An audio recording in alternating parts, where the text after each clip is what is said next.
Hello everybody, this coming Thursday at 6:30, December the 1st, is our final major art sale of the year. We're currently on view with the current catalogue works, of course, including the 38 works of the Celia Dunlop collection. And Ben, myself and Leigh are going to talk through some of our favourite pieces in the current catalogue.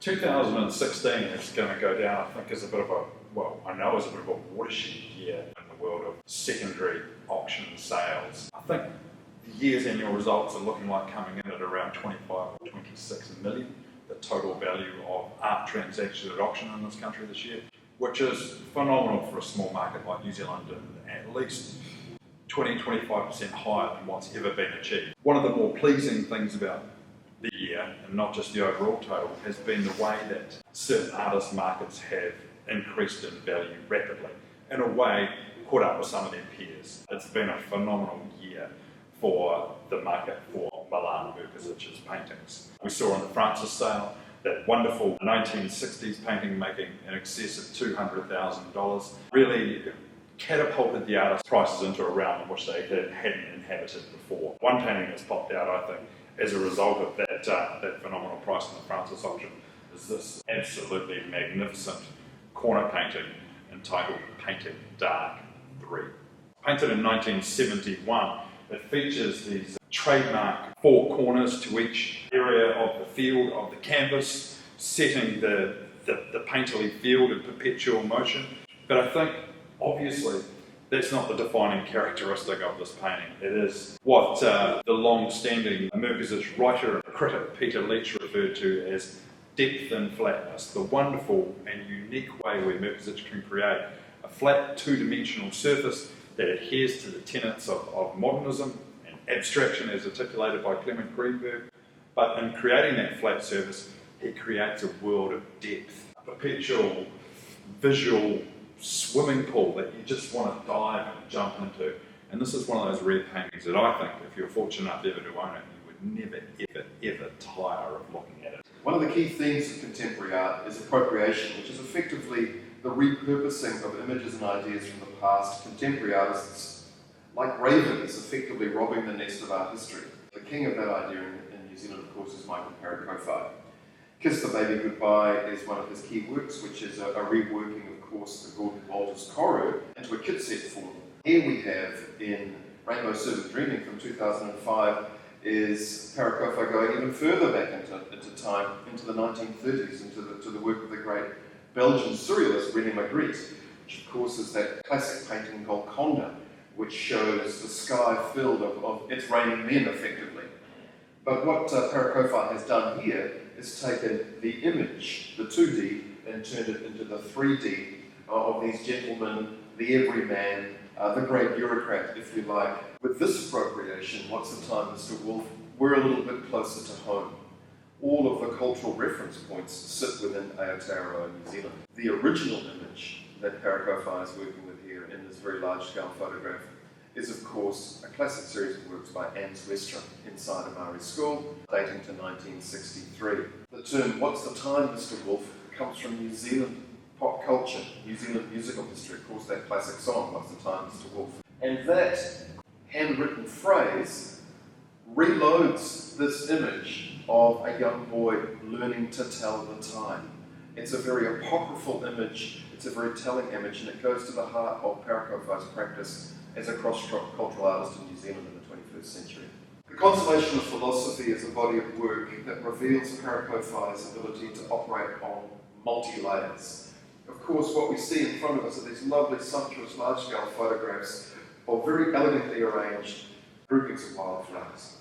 And once we start to understand what these actually stand for, they become amongst the most loaded bodies of work in recent New Zealand art history. This is Almond Tears and Turquoise from the Consolation of Philosophy, one of 12 images that effectively take their names from the sites where soldiers of the Maori Battalion died in the First World War. And these are the flowers that grow in these regions as effectively memorials for fallen New Zealand soldiers, Maori soldiers, who died in a war miles away in Europe. The relevance to them is the question that we have to ask ourselves today while we stand before these beautiful flower arrangements. We were delighted to consign this slightly unusual Wollaston in that it's a domestic landscape, Wanganui Avenue, Herne Bay, purchased originally from John Leach Gallery, and a really interesting example. But another interesting project which I've had on is repatriating this Wollaston Taramacau from Denmark. It's just been one of those lovely stories. The family were sent to New Zealand to work in Westport in the mid-60s, and they were fortunate to meet and enjoy the company of Tos Wollaston. With little hesitation, they purchased what they described as the largest and most impressive painting of his that they were offered. It's been in their possession for over 50 years, and it's now made its second journey back to New Zealand, having first been exhibited in London at the first ever showing of New Zealand contemporary art in that city in 1963. It's been so nice hearing the stories from Nina of when they were living in Westport and how they came to acquire the painting. Wollaston, in fact, took over the ownership or looking after of their cat, Blackie, when they had to return to Denmark, and so that led to a relationship which was maintained by the two families across the world until the passing of the artist in the 80s. One of the headline results for this phenomenal year of auction sales was, of course, the magnificent 8-panel Canoe Tainui painting in the Francis collection from 1969. We're very, very, very fortunate in this sale to have another multiple panel text painting from 1969. Can You Hear Me, St. Francis? McCann in 1969 was painting almost exclusively in the polyptych form, using multiple panels. Can You Hear Me, St. Francis is in the classic triptych form, 300 square millimetre panels. The work takes its cue, of course, from St. Francis of Assisi. St. Francis of Assisi, of course, famous for his affinity with the poor and his relation to poverty, a figure who appealed to McCann greatly. McCann opens his text painting with a cry to him, very lucidly and very speedily inscribed on the far left-hand panel, before going into this wonderful poem by Peter Hooper. McCann was gifted a copy of Peter Hooper's poetry in 1969. Peter Hooper was a poet residing on the West Coast, and McCann was so inspired by it, so impressed by it, he immediately completed this work, which he gave to Peter Hooper, inscribed it as such, Peter Hooper, poet of grace and truth, and gave it to him. It was in Peter Hooper's collection for many, many years until he believed passed, and then it went through his estate and passed to the collection of the owner who has consigned it to us. So absolutely fantastic to see another very major McCann work come up for sale so soon after the canoe time. The Gordon Walters Koru, of course, is one of the defining features of the modern art story of New Zealand. In fact, it could be called the emblem of New Zealand art. This work from 1969 really reveals what a flexible, virile form the Koru is. Of course, what we just have is the Koru taken to its most reduced form, with just 4 bulbs, a little centre spread, and this lovely red border. This work dates to 1969. That's just 4 years after Walter's groundbreaking exhibition at the New Vision Gallery in 1965, where he first exhibited the Korus and really jackknifed the direction of New Zealand art with this amalgam of high modernism and indigenous form making.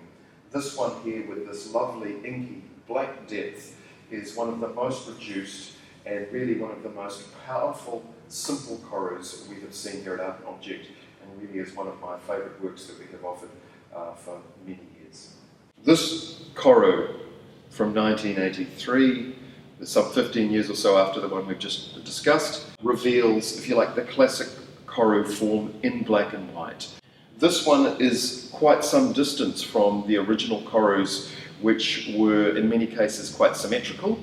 Is particularly elegant because we have the free-form bulbs that we see in a number of later Koru works, and we see this almost book-like division, the opening of a book here through the middle of the Koru, and the explicit tightening of the work as a grid gives some indication of how the Koru evolved over time and in Walter's hands, and reveals itself, as we saw in the earlier far more reduced work, to be an incredibly suggestive and flexible form for Walters over 4 decades.